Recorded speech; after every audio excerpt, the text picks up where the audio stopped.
All right, my friends. I know there's been a lot of comments under some of my videos when I've been making the claim that EV sales are increasing this year. A lot of people have been saying, no, they're not. I know they're not because, I don't know, the New York Post told me they weren't. Well, that's not facts. That's just media opinion. Selling you a fabricated story to get you to believe it in order for that to actually happen. Sometimes when we believe something, it makes it actually become real, but it's not, at least not yet. Hello, my friends. Welcome to the channel. I'm Sam Evans. You're watching the Electric Viking. It's great to see you. And no, EV sales this year have not gone down. I've said this many times. I'll say it again. I don't care how many people unsubscribe if I say this because it's true. More than 4 million plug-in vehicles have been sold this year in 2024. Yes, this year, not last year, this year.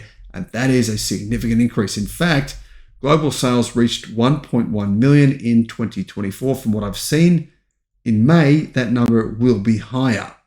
That's according to EV research house RoMotion, bringing year-to-date data, sales of 4.3 million, which is 22% higher than the first 4 months of 2023. Now, as far as I'm concerned, 22%, that's not 2.2, it's not 10, it's not 12.2, 22%.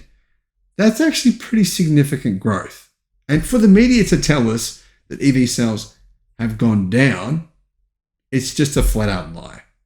You got to question who's advertising for them, who's writing these articles. I mean, realistically, these people should be held to account for intentionally lying, being owned by fossil fuel companies. Battery electric vehicles actually represented 64% of all plug-in vehicles sold this year. So only 36% of these were plug-in hybrids. Now, it is true that EV sales have dropped, though, in some places. France sales are up by 20%. The UK up by 15%. Germany have gone down by 2%. But there is a pretty good reason for that. They eliminated all their EV subsidies. EV subsidies were massive, or they were not massive, they're pretty big.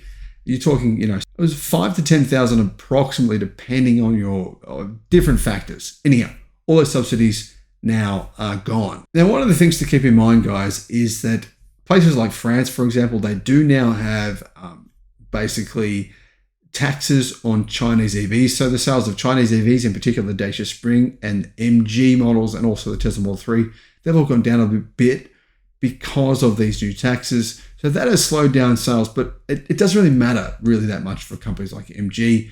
And really, to be honest, for Tesla, they're still selling a hell of a lot of electric cars. The North American car market, EV sales have grown 7% versus the first 4 months of last year. But Canada has grown a hell of a lot more. So kudos to you guys in Canada.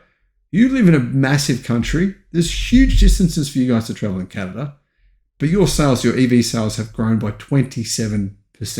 Thank you, Canadians. The Chinese market, of course, is well and truly leading. EV sales there have grown by 30% versus the first 4 months of last year. Plug-in hybrid sales, though, are up 74%. BYD, of course, having their first 2 months of the year, sales were not that great. And of course, that's pretty normal for China. But for example, BYD sales in February were shockingly bad. Since then, they've rebounded enormously and they've been selling more than 300,000 vehicles per month.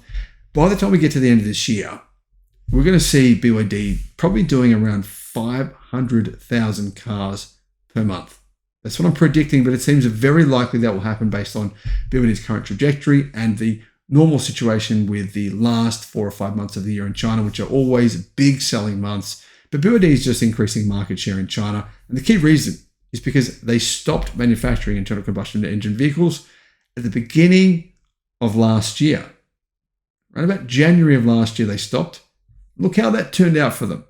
There was a risk for BYD. BYD were making a profit selling gasoline-powered vehicles, but they realized that wasn't the future. They realized that it doesn't really matter what the media tells you. It doesn't matter if they fabricate a story. What matters is consumer demand and giving them a better product. We just bring out another internal combustion vehicle with an efficiency gain of 0.1% at probably a higher price because of inflation. The customer's not getting a better product. They're just getting something that looks different to last year, but it's pretty much the same thing. EV sales are continuing to rise. Guys, tell your friends, we need to counteract some of the crap being peddled by the media.